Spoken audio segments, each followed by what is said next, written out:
On today's show, I'm bringing back a returning guest that was on my show back in April of this year. We're talking about no other than Route1 Inc. You can find them on the OTCQB under the ticker symbol ROIUF. And if you're up there in Toronto, you can find them on the TSX under the ticker symbol ROI. And with us today is the director and CEO of the company, going to bring us up to speed, Mr. Tony Busseri. Tony, welcome back to the show. Hey, good to be here, F. You know, a lot has been announced over the last couple of days. And what I want to do is let's get started with the award for the 4,000 MobiKey subscriptions. My first question, I guess, is who's the deal with, and is it a new client? Sure. The client is a component of the DoD. For confidentiality reasons, we don't disclose the particular group. It is a new client, so it's not past DoD client. It's a newer group within that. So we're pretty excited about dealing with them, and we hope to have a much bigger footprint with them in the not too distant future. And what was the driver? Is it because of COVID and the people are wanting to work from home now? Yeah, we talked a little bit about this in the news release. The relationship with this group actually started before February of 2020.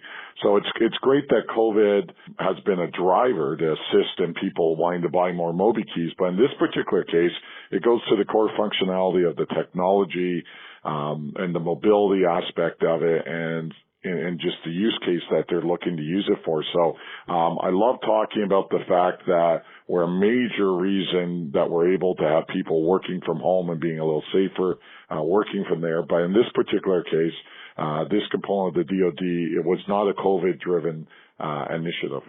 You know, with the award of 4,000 MobiKey subscriptions, what does this mean for Route1 financially? Yeah, the contract on an annual basis is in US dollars, about $1.55 million.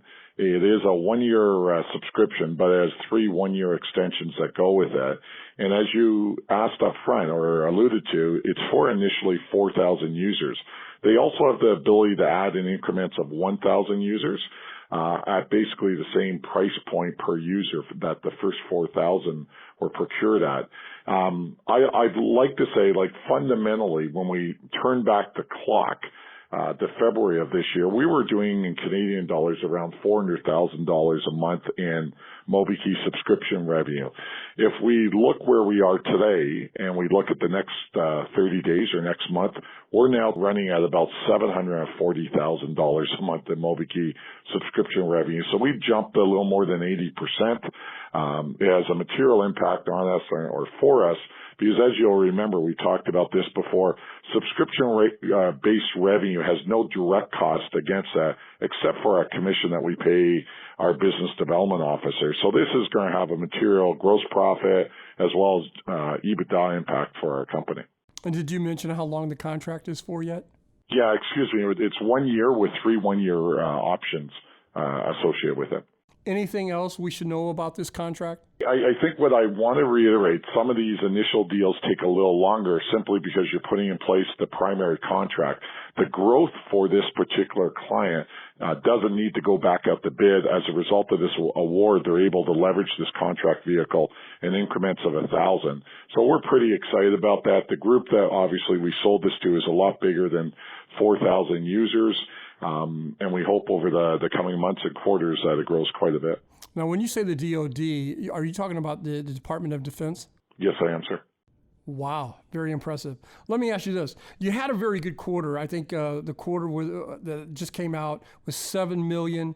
Your gross profits were $2.8 million. EBITDA was $556,000. Now, all of this is in Canadian dollars. A couple of questions for you. One, for the balance of the business, that does not include the MobiKey, your secure work from home technology, how did it perform in a COVID world? I like how you phrase that. You know, I think there's a couple points to take away from this. In the video aspect of our business model, or where we're working in communities to provide license plate recognition technology, for sure COVID had an impact. And I'll mention a community that's been in the media just far too much of late, and that's Seattle, Washington. You know, that particular project was it has been delayed as a result of COVID as well as some of the social unrest. And so what's the impact in COVID in the quarter? Simply put, is some of the revenue and GP associated with license plate recognition technology projects hasn't been lost, but it's been moved to the right, as we like to say, or moved into the third quarter. So that's one. Two, from a rugged device sales perspective, we're now starting to see the economy work at a level that would be more consistent with early Q1 before COVID. And so in Q2, unfortunately, there was a couple softer months that were related to plants and manufacturers not operating, being shut down. So did have some impact on that side of the business. And as we've documented very clearly here, MobiKey has done quite well as a result of the requirements for employees to work from home and in support of dealing with a safe environment as a result of COVID.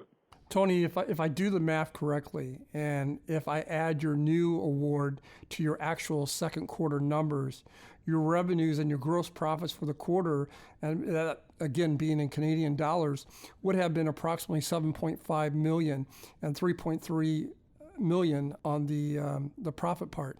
Is that correct?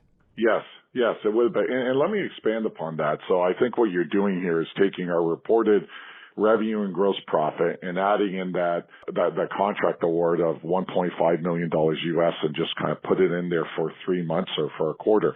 I think the other part I can't stress enough is that if I advance that line of thought, we would have had a similar improvement to EBITDA. And if we assume a commission rate of roughly 10%, what that ultimately means is a pro forma, as like the financial jocks like to say, we would have a pro forma EBITDA for the second quarter of a little more than $1 million. And that's a big change if we think back to Q2 2019 when we delivered $200,000 of EBITDA. We've had an acquisition. We've had a number of big contract wins. But we've had pretty fantastic growth along all three metrics, I would argue, revenue, GP, as well as EBITDA. And therefore, we're really, look, I'm not trying to make a forward-looking statement here, but the math is pretty obvious of what you can do. I look forward to delivering a Q3 that reflects this, or thereabouts, or a little bit more. And then as we move forward, each quarter is growing on that. So we're very excited about we call it the new floor, our base of business that we're at. Again, going back to my strong math roots, again, it looks like you got a run rate of around $28 to $30 million. And I say that to say this, your market cap's only around $15.6 to $16 million and your stock price is 49 cents. For me, and this is my personal opinion, your company is grossly undervalued. I want to give you the last words. Look, what we can do is continue to land new contracts that are highly accretive or profitable for us, do smart acquisitions that grow client relations, bring in high quality talent, and effectively just build the business model out. You know, Everett, we're living in a world where our communities are quickly changing for a whole host of reasons we lived through in 2020. We think Route1, our data security capabilities make a lot of sense, and we're looking forward to being an active participant, building secure, smart communities that doesn't just have to be cities. It can be rural locations too. And we think the returns for our shareholders should come along here as we play out this business model. Appreciate your time today. Thank you. For my listeners, if you're looking for a great technology company, look no further than Route1. Again, my personal opinion, grossly undervalued here. I brought you a lot of winners over the years. This company is a winner. You should pick some up. Tony, I want to thank you for coming on the show today. I'm a big fan of what you're doing out there. Hopefully you'll come back on in 40 or 50 days and give us an update. Will do. Thanks, Ev. This program is entirely sponsored and produced by La Jolla Media LLC, which is responsible for the content. The opinions and information provided on this program are for educational and research purposes. Stock Day encourages all listeners of this program to do their due diligence and research when determining investment strategies that will work for them, or to seek the assistance of an investment professional.